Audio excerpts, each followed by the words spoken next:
Hi everyone and welcome back to my channel. So today on Coffee and Crochet, I don't have a coffee with me because it is way too hot for that, at least for me. I want to talk about garlands. I love garlands almost as much, if not more, than I love appliques. So on the last episode, I talked all about how much I liked appliques and how many appliques on my channel that I have.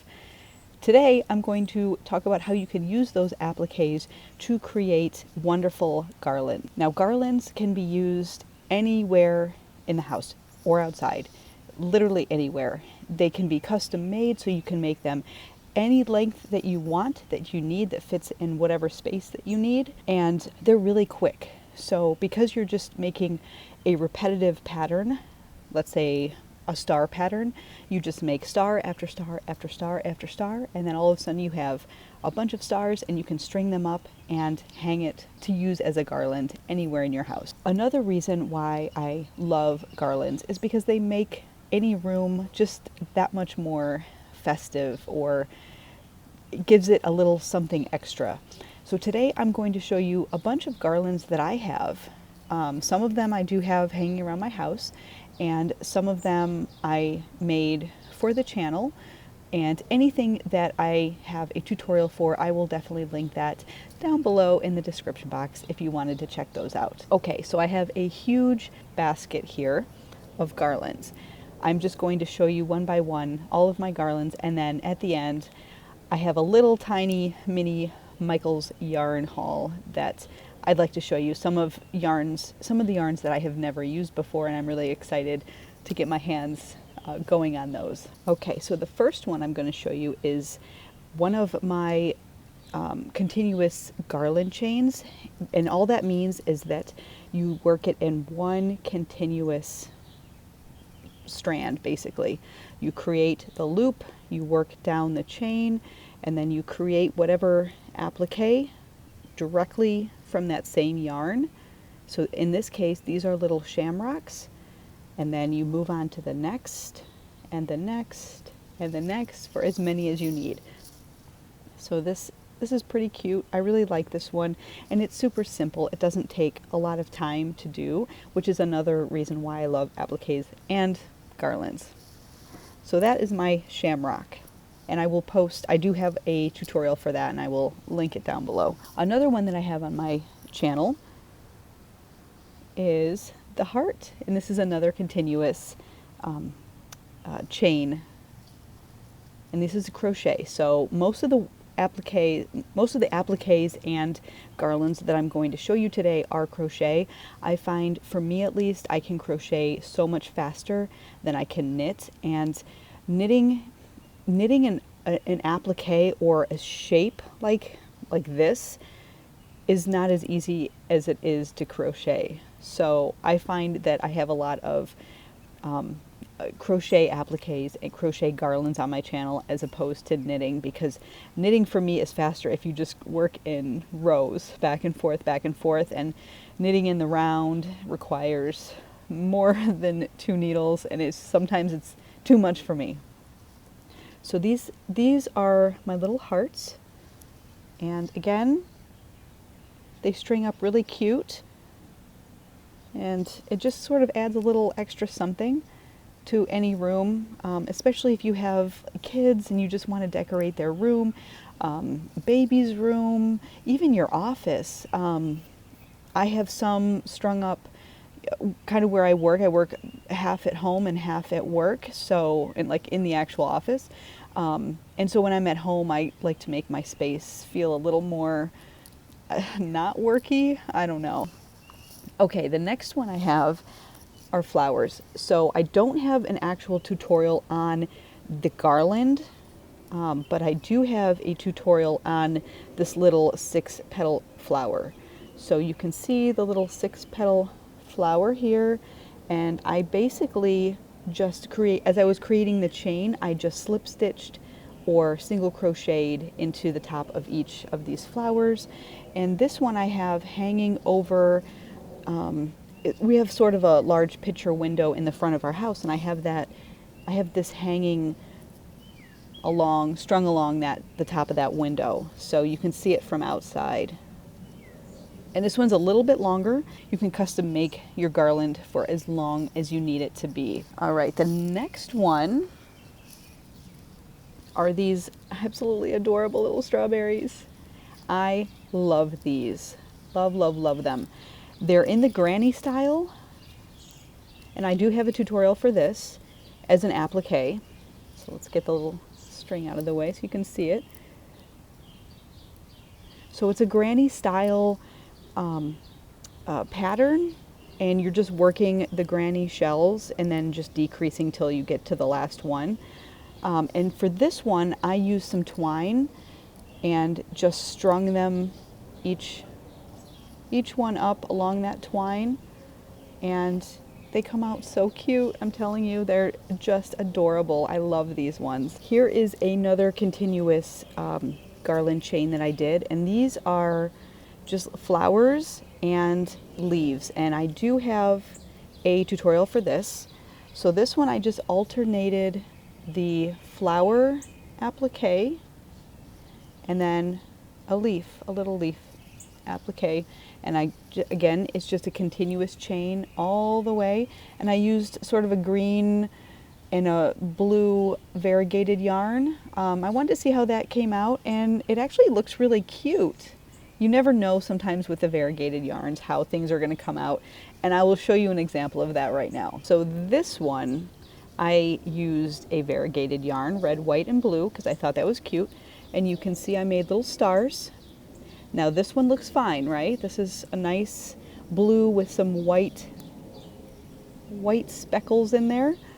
And then you get something like this, which is not my favorite. It's all right, I guess, but it's I don't know. It doesn't have any blue in it. So I kind of wanted each star to have a little red, white, and blue. Now this one, I mean, the blue ones turned out okay. Now this one, I mean, this one's kind of cool, right? And again, when you string it up, it looks better because they're all, you know, they all sort of fit together. But I wasn't happy the way some of the variegated yarn worked, depending on where I was in the ball of yarn, where I would only have the red and the white. Now see, that one's a good one because you get all of the colors. But still, it looks cute hung up. And again, I hang this one up in my living or my dining room over the window, so it can be seen from outside and inside. We've got the little bunny, and I strung these guys up using twine. So I just kind of string it up by its ear, I guess.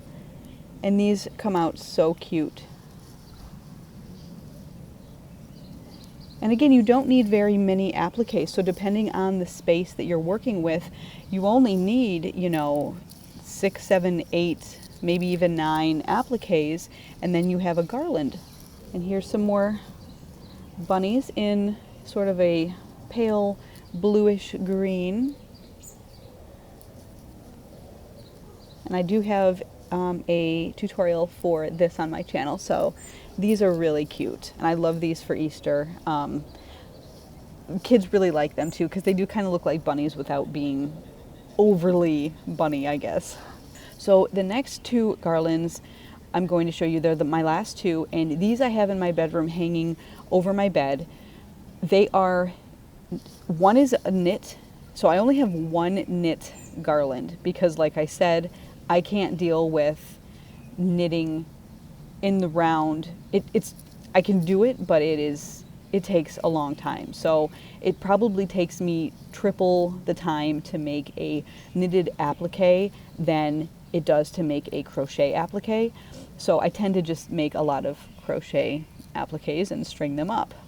Okay, so this is another flower crochet garland, and I have this one over my bed, and for this one, I was literally just trying to use up some yarn. This yarn, I think it was a Red Heart Super Saver, and it's not soft. It's one of those really stiff, not very good feeling acrylic yarns. So I was trying to use it up, and they came out cute. Like, I mean, in a garland, It came out super cute. And I don't have a tutorial for this. I think this was somebody else's pattern. This is probably the first crochet actual item that I ever made, were these flowers. It was when I was first learning, and I wanted to, like I said, I wanted to use up some of this yarn because it didn't feel good. I didn't want it for a blanket. I didn't want it for really anything because it's so scratchy and just stiff. So I said, okay, I'm going to make a garland. That's a good idea. And I didn't know how to crochet very well at all, so I wanted a pattern and something that was repetitive, that would get me in the mental process of how you crochet. And I learned a lot from this project. But again, very cute. I have it hanging on my bed, and every time I look at it, I think of when I didn't know how to crochet and how this helped me learn how to crochet. Okay, finally, the knitted garland. So these are knitted flowers, and I have them strung up on a chain. So I had to chain with a crochet hook for the chain. So this one is really long because I had no idea what I was doing for this one either. This is one of the first knitted garlands that I made, and I like the look of the flower. You can kind of see that, and I put buttons in the middle, all different color buttons.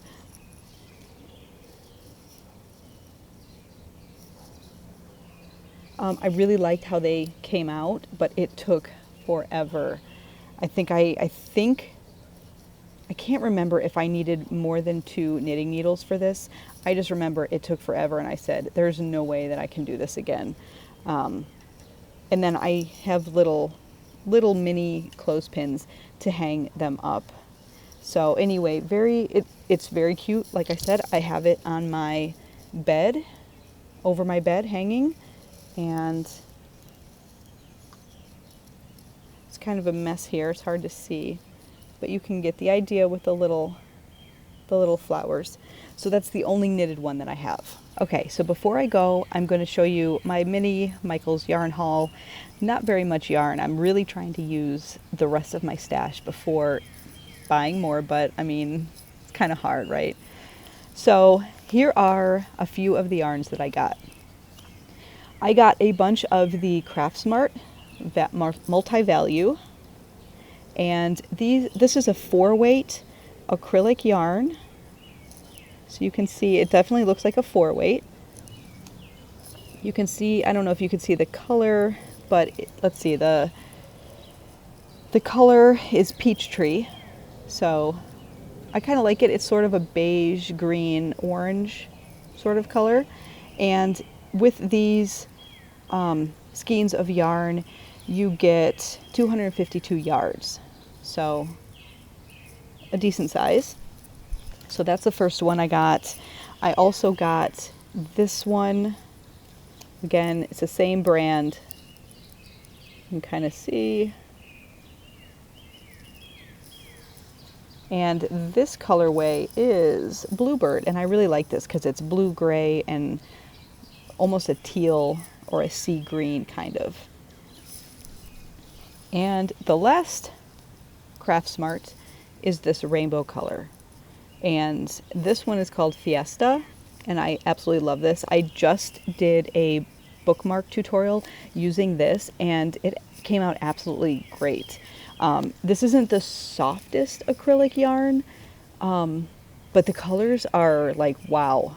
And so for a bookmark, I didn't care if it was super soft. In fact, I wanted the yarn to be a little more stiff for a bookmark just because it's a bookmark. So yeah, so highly recommend these sorts of yarns like the Craft Smart value yarns for bookmarks, and even, like I said, appliques like this guy where the yarn is not, you don't feel that it's soft enough for like a wearable or a blanket or anything that you're going to be using and touching a lot. It's just not soft. Okay, so the next little bit of yarn that I got Lion Brand Ferris wheel. I have never used this yarn. In fact, I have never used any of these yarns before, so I'm really excited. Like I said, I just made a tutorial using this and I was pleased with it. I'm not sure that I would make a blanket with it, with these craft smarts. They're good for appliques and bookmarks and things that you need a little more sturdy yarn. They would be wonderful for baskets. So put a couple of these strands together in whatever color you have, and you've got yourself a nice colorful basket, and sturdy too. Okay, so let's move on. Ferris wheel by Lion Brand. I've never used it. It says it's a 4-weight yarn, but it kind of looks almost like a 3-weight. So I don't know. You get a lot of yardage though. So it's 270 yards in this one little cake. Whereas, what did I say this one was? This one is 252 in, you know, you can see kind of the difference. So I don't know. This one maybe goes farther. I got 3 of these. It came in a pack of 3. So I am really excited to use this. It is, this colorway anyway, is cotton candy and super pretty. I'm so excited. Okay, moving on. I got 3 big cakes of the Karen Blossom cakes. So this colorway, it came, I ordered online and it came, this one, this little label had already fallen off. So I tried to put it on, but it's not going so well. So this is an 8-ounce cake. It comes in 481 yards. And this colorway is Radiant Rainbow. Again, it's a 4-weight. I don't know if anybody has ever used this, but it looks amazing. I think it's part acrylic and part cotton. Yes, 61% cotton and 39% acrylic. And it's soft. It's so soft. And I don't know if you can see the colorway. It's hard to get a good idea, but the color is really cool. I don't know how to explain it. It's just really cool. I don't know what I'm going to make with it, but it's soft. I can make a blanket, I can make a shawl, I can make a scarf. So many possibilities. I don't know. So I got 2 more of those. So same brand, same Karen Cake Blossom cakes, just in different colorways. So what did I say this one? This one was called Radiant Rainbow. So there's the Radiant Rainbow. We've got another one, and this one is called Blossoms. So it's like a purple blue, almost like there's a little hint of pink in there. Really, really soft, really nice. I'm so excited. I don't even know what to do. One more. This blue. This colorway is Caribbean Sea. I mean, how cool. I just love these colors. I can't get enough. I would have bought more if I could, but I was trying to behave. So there you go. I showed you a bunch of different garlands that I have. Take a look at the appliques that I have on my channel. I have a whole bunch, and you'll really get some good ideas of how you can mix and match those to create wonderful accent pieces to your room, your kids' room, your office space, really anywhere. You can hang them outside. They're quick, they're easy. I love garlands for beginners because, again, you're working the same pattern, the same applique pattern over and over and over, and instead of just having one applique that you're not sure what you want to do with, make a bunch, get used to the pattern, get used to how to crochet, the different stitches in that little applique pattern, and string them all up, and you have a garland. You've made a project. So again, great for beginners, great for anybody who's looking to use up a little extra yarn or just wants a little project to do in an afternoon that isn't a blanket, isn't going to start a project that might turn into a whip, which might be the topic of my next Coffee and Crochet, whips. So stay tuned for that. I hope everyone has a wonderful day, a wonderful week, wherever you are, whatever you're doing. Stay safe, and until next time, happy crocheting, happy knitting, happy crafting, everyone. Bye.